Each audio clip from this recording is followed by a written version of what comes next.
o pet, é o pet, é o pet, é o pet, é o pet, é o pet, é o pet, é o pet, é o pet, é o pet, é o pet, é o pet, é o pet, é o pet. E aí, turma, tudo bem com vocês? Aqui é o professor Rafael Alves para mais um vídeo do nosso canal.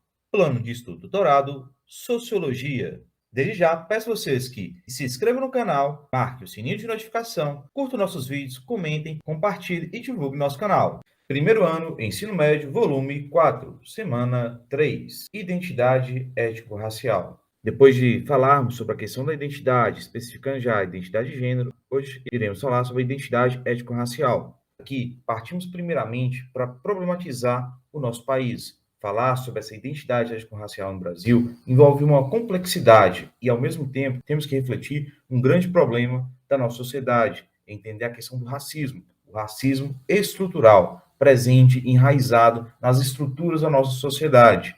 E aqui a gente problematiza que mesmo esse fenômeno sendo hoje considerado um crime, inclusive tendo aí punições severas sobre ele, há ainda muita prática no nosso cotidiano que contribui para o crescimento desse racismo, essa grande violência sobre a população de origem negra no Brasil. Mas aqui é importante, primeiramente, problematizar, mas aqui, para a gente aprofundar e refletir ainda mais sobre esses conceitos, a gente traz uma diferença entre os conceitos de raça e etnia, que se completam e se agregam aqui na nossa leitura. Quando eu falo de raça aqui, a gente tem que ter um olhar bastante crítico. Esse olhar diante uma questão que biologicamente hoje não é dada, porém, a gente tem que compreender que utilizamos ainda essa palavra para problematizar situações das desigualdades, exclusões e violências presentes na nossa sociedade. Então, falar de raça é falar desse âmbito biológico, referindo-se a seres humanos, e um termo que foi utilizado historicamente para identificar categorias humanas socialmente definidas. As diferenças mais comuns referem-se à cor de pele, tipo de cabelo, conformação facial e craniana, ancestralidade e genética. Portanto, a cor da pele, amplamente utilizado como característica racial, constitui apenas uma das características que compõem uma raça. Já falar de etnia, a gente traz aqui principalmente nesse âmbito cultural, social, onde um grupo étnico é uma comunidade humana definida por afinidade linguística, culturais e semelhanças genéticas. Essas comunidades geralmente reclamam para si uma estrutura social, política e um território. Dentro dessa proposta aqui, então, a gente já começa a problematizar as relações dessa questão do racismo e falar do racismo, que atinge diversos povos, mas aqui, trazendo o Brasil em questão, a gente vai refletir principalmente a realidade da população de origem negra, ou seja, os povos de origem africanas, os povos indígenas e muitos outros grupos étnicos que foram considerados aqui minorias sociais. Falando aqui minoria social, é entender grupos que sofrem tipo de exclusões, opressões diante a fatores culturais, sociais, políticos, econômicos, entre outros. Nesse caso, a gente vai observar que a população negra acaba sendo aqui relacionada em muitos desses casos sobre o racismo. E aqui a gente tem que problematizar que a população branca, no conceito da nossa realidade brasileira, ela não sofre esse racismo. Por que ela não sofre esse racismo? Porque a origem e a responsabilidade sobre esse processo histórico construído na desigualdade étnico-racial parte da imposição colonizadora, da colonização da população de origem branca. A partir, então, da escravidão, da perseguição de outros grupos, isso intensifica que essa relação de poder da população branca sobre a população não branca. Muitos que estão aqui ouvindo a nossa aula devem estar problematizando, mas, poxa, eu não sou racista, né? Eu sou branco, mas não sou racista. Mas a gente tem que observar e problematizar muito os privilégios enquanto indivíduos de sociedade. Eu também tenho traços de origem branca, tenho traços que caracterizaria aqui no Brasil com um branco, com origens europeias. Mas fazer o exercício de provocar, fazer o exercício de reflexão sobre essa questão é compreender que, pelo fato de termos características definidas de origem étnico-racial europeias, características de povos brancos, faz muitas vezes termos privilégios ou sofrermos menos impactos da exclusão, da violência e da discriminação na sociedade. Aqui a gente tem que fazer esse exercício para problematizar a sociedade que vivemos. E aqui a gente tem que sempre problematizar que um processo histórico ele é muito intenso ainda os seus impactos atuais. Falar da escravidão no período colonial, período imperial no Brasil, se intensificou também ao longo do tempo. Se a gente pega dados atuais sobre a violência, a discriminação, a questão do desemprego, as formas de exclusão, as formas de desigualdade social presentes na nossa sociedade, a gente vai ver que uma das estruturas principais envolve questões étnico-raciais, envolve a questão do racismo estrutural presente no nosso meio. Se a gente pega lá dados do Disque 100, por exemplo, que são dados coletados a partir de violações de direitos humanos, que envolve todos os públicos possíveis aqui presentes na nossa sociedade, a gente vai perceber que a maioria desses públicos que sofre alguma violação do seu direito, que sofre algum tipo de preconceito, exclusão ou violência, são de origem negra, ou seja, pretos e pardos nos dados do IBGE, a partir dessa identificação de cor, que vai identificar aqui questões do racismo presente na nossa sociedade. Então, aqui nós temos que problematizar muito sobre isso. Problematizar como a estrutura da nossa sociedade ainda está presa a fatores que lá no período da escravidão se intensificaram, com formas de exclusão e violência sobre povos que vieram para aqui, como os povos africanos, mas também os povos indígenas também, que associa nesses dados da população não branca, ou seja, da população negra, que é considerada aí a população preta e parda, também os povos indígenas, né, os povos originários aqui no território nacional. E aqui a gente, então, para nos provocar e nos incomodar ainda mais sobre esse tema, e temos que nos incomodar, não só pessoas de origem negra, temos que sempre fazer reflexões como essa. Reflexões para nos problematizar, reflexões para nos incomodar, para percebermos a realidade que vivemos. Partimos aqui inicialmente sobre a pessoa de origem negra, ou seja, aquele que se considera preto ou pardo. Então, se você considera negro ou negra, você já sofreu algum tipo de racismo? Como foi? Você denunciou? Como lidou com essa situação? Se você não é negro, nesse caso, ou negra, você já praticou algum ato racista? Você já presenciou alguma prática racista?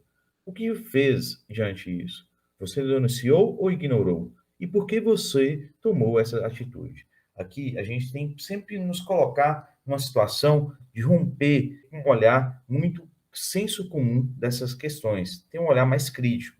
Muitos de nós já reproduzimos várias ações, várias atitudes que são, sim, racistas. Inclusive, muitas pessoas também de origem negra cometem esse tipo de ato. Não quer dizer que ele é racista quando ele comete esse tipo de ato, mas se torna mais ainda uma vítima desse processo, que ele aceita essa forma de exclusão, essa forma violenta sobre a sua origem, sobre a população que ele está identificado. Mas aqui a gente tem que problematizar enquanto qualquer indivíduo e sujeito.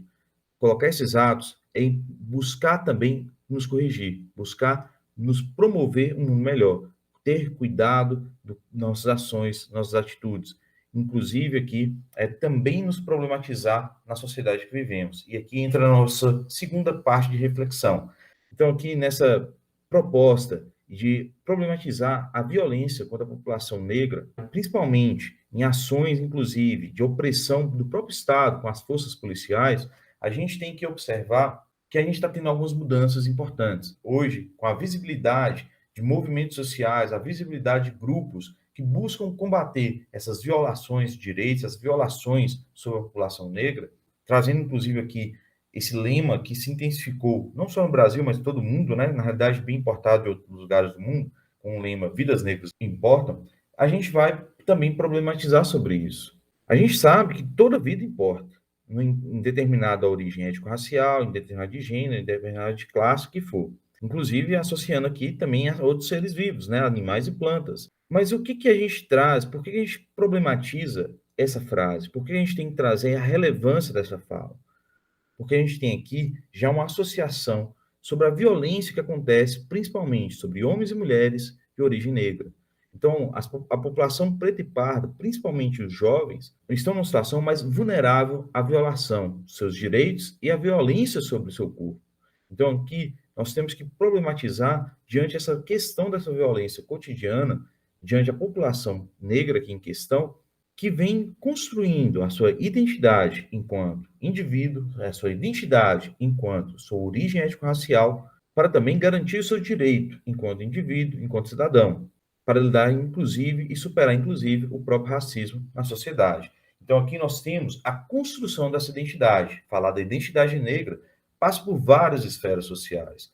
pode ser dada no âmbito privado, por exemplo, se trabalha a questão da autoestima, principalmente que pensar em crianças e adolescentes, pensar aqui no público nosso aqui específico, principalmente voltado ao público feminino, na representação da autoestima enquanto uma menina negra. Inclusive, aqui cito para vocês uma ótima referência para essa identificação, que é a rapper MC Sofia, que traz uma leitura dessa ideia da identidade, do pertencimento e dessa valorização enquanto uma mulher, uma menina negra. Então, aqui nós temos uma proposta também como reflexão e leitura desse mundo que vivemos, na identificação de quem eu sou, o pertencimento que eu sou e valorização disso enquanto sujeito. Mostrando aqui a valorização não só das características físicas, falando aqui, por exemplo, de cabelo ou cor de pele, mas também é observar a representatividade, homens e mulheres, pretos e pardos, nesse reconhecimento desse sujeito na sociedade. E aqui, ocupar esse espaço também público, diante das mídias, diante dos meios de comunicação, diante dos espaços, como a educação, a sala de aula, como também os espaços da política e entre outros espaços. Hoje, nós temos essa identificação cada vez mais intensa na sociedade. Claro que ainda sofre o processo das exclusões, das discriminações também presentes, mas é cada vez mais visível a representatividade da população negra em séries, filmes, música, arte, mas também na política, mas também na sala de aula. Mas aqui a gente também tem que problematizar muitas coisas, porque o racismo ele está enraizado não só em atitudes radicais, mas preso também em fatores culturais, como a linguagem, no nosso cotidiano. A gente pode trazer aqui uma problemática também para analisarmos. Você aqui consegue dar algum exemplo de palavras que têm significados que remetem à população negra e que têm cunhos, né, negativos, inclusive a própria palavra, né, negativo, associando a ideia, né, de negritude. Então, aqui é uma problemática para a gente fazer sobre essa questão da linguagem. Colocamos aqui no material do próprio PET, por exemplo, a palavra denegrir, que tem como significado tornar negro, e que aí coloca essa associação, que seria negro associado a ruim. E que a gente tem que problematizar essas palavras. E aqui a gente tem que começar a compreender e também nos policiar, né, nessa questão das nossas atitudes, das nossas falas, o cuidado de uso de palavras como essa. Qual a necessidade de usar uma palavra como essa que vai ter um cunho de origem racista? A gente vai ouvir muito isso presente no nosso dia a dia, presente no nosso cotidiano, às vezes reproduzido de forma simples, como a questão da música, e que a gente às vezes passa despercebido, que aqui tem uma fala de um alto cunho racista, não só racista, homofóbico, misógino, machista, de intolerância também religiosa, entre outras questões. Então aqui a gente vai problematizar sobre essa questão, como deixar, né, de usar essas palavras no nosso contexto. E aqui deixamos mais um exercício. Crie aí, faça aí uma lista de palavras que tenham cunhos racistas e quais, né, podem ser utilizadas no seu lugar, para a gente começar a mudar nossas ações, mudar o nosso comportamento. É importante também nos policializar diante dessas ações. Enfim, nessa proposta, então, da nossa semana, a gente traz aí um tema bastante importante, reflexão que a gente tem que nos incomodar muito no nosso cotidiano, levar isso não só para o espaço da sala de aula, mas também refletir isso no ambiente familiar, entre amigos, no ambiente da igreja, no ambiente de trabalho, em todos os espaços e instituições que a gente frequenta. Esses espaços também reproduzem, seja de forma indireta ou até mesmo direta, a questão do racismo na sua estrutura. Falar então aqui, inclusive, dessa palavra, negro, é receber também a marca do estigma, tendo sua cor de pele utilizada como principal elemento de estigmatização. Atividades. Enem 2016. Peço a vocês que leiam atentamente o texto a seguir das Diretrizes Curriculares Nacionais para a Educação das Relações Étnico-Raciais e para o Ensino de História e Cultura Afro-Brasileira, que representa aí a Lei 10.639 de 2013. A alteração legal no Brasil contemporâneo, descrito no texto, é resultado do processo de...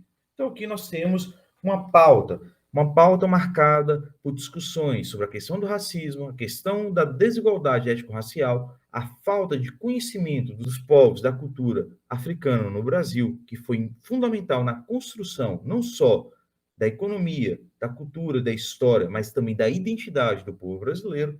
Então, aqui nós vamos refletir um processo de luta de movimentos negros diante de sua mobilização no combate ao racismo, no combate à falta de reconhecimento dos povos africanos e da identidade hoje negra do Brasil.